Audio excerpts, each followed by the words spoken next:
My dearly beloved ones in Christ, greet you all in the sweet name of our Lord and Savior Jesus Christ. Glad to share a small thought with you, yielding to the persistent request of Brother Franklin.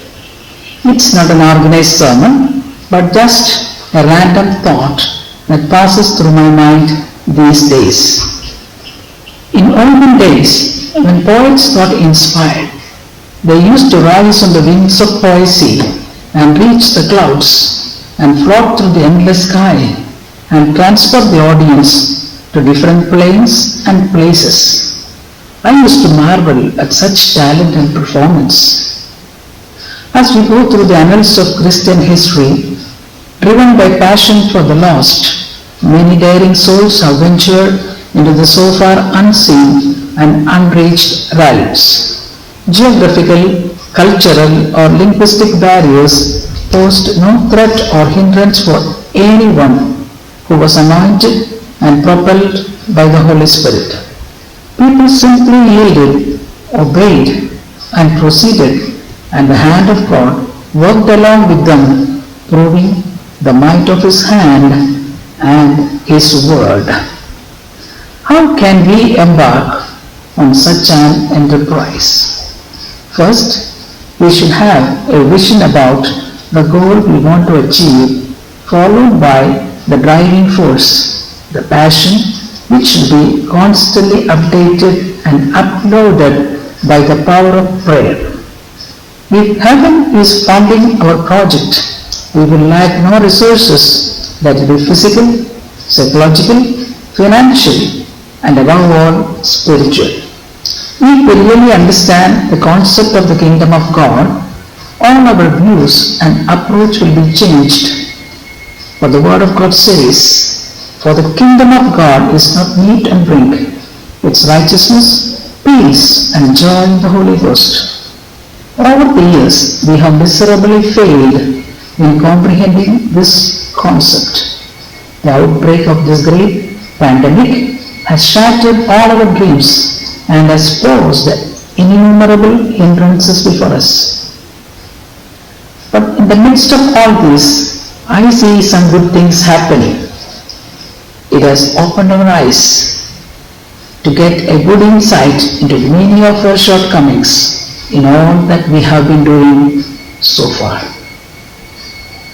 So let this COVID-19 season or lockdown period turn out to be a time of repair, retrospection, and restoration of old values and commitments.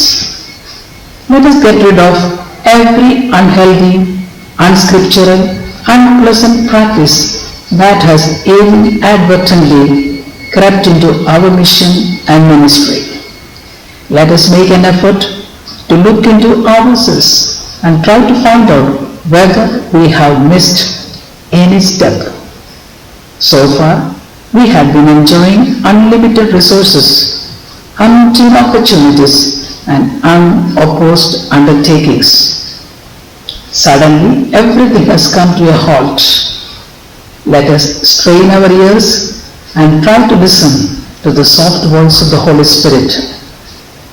Proverbs chapter 3 verse 5 says like this, "Trust in the Lord with all your heart, lean not on your own understanding." I would like to draw your attention to a youngster, a biblical character who was able to practice these principles in her life. Esther is a very familiar character of the Old Testament, was a youngster who had faced and overcome challenges and threats in her life. She might have gone through unfathomable agonies during her childhood, but fortunately she got entry to the royal life of Shushan Palace. But even after being thrown into the lap of luxury, troubles never stopped haunting her.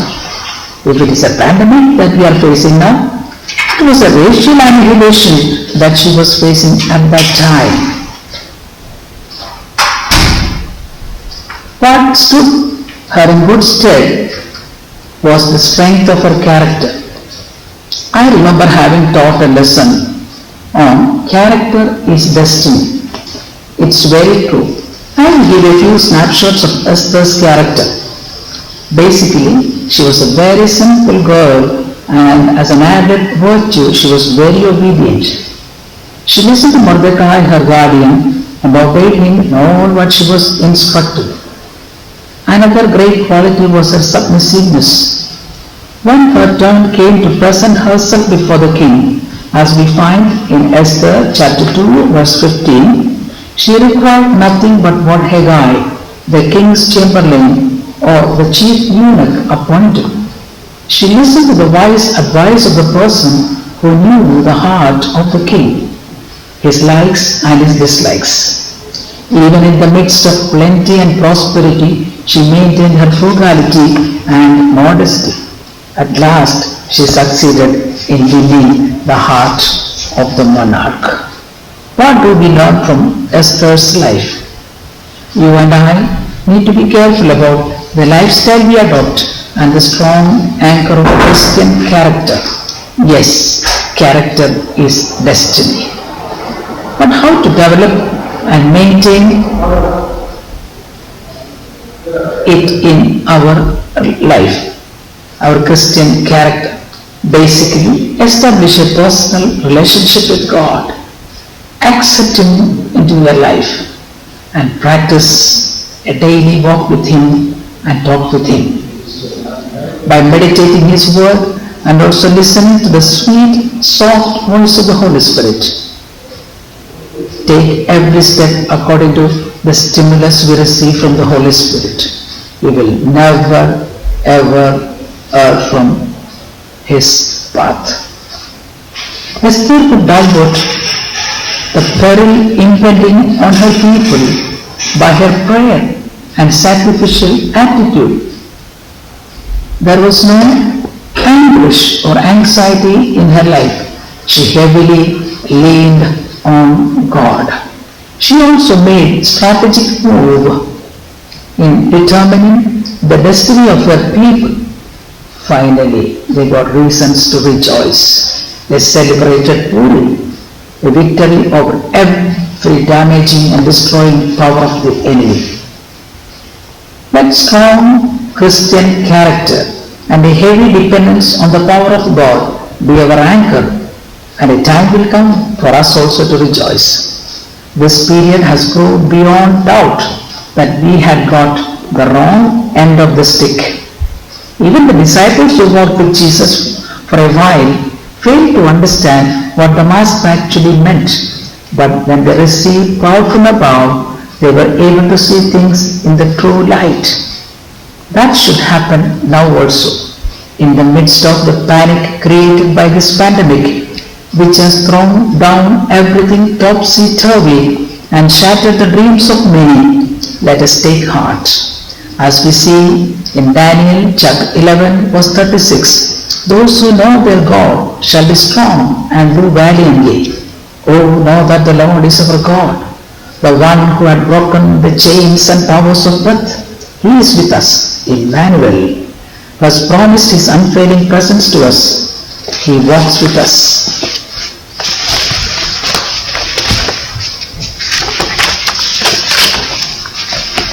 Take heart. With God on our side, we will do valiantly. Leave no room for panic, confusion, or anxiety. Let us recapture our vision, restore our passion, renew our strength, and replenish our resources and resume the old path.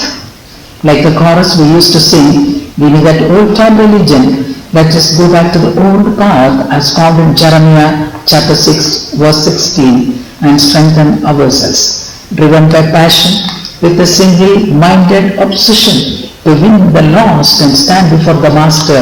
Let us run the race. Let us remind ourselves of the Lord's words as we find in Luke chapter 21 verse 36. Watch ye therefore and pray always that you may be found worthy to escape all these things that will come to pass and to stand before the Son of Man. That is our ultimate goal. May the good Lord help us to reach our goal and be found faithful by our Master. Let us be able to hear those beautiful words. Well done, my good and faithful servant. Stay fruitful and be faithful. God bless you all. Shalom.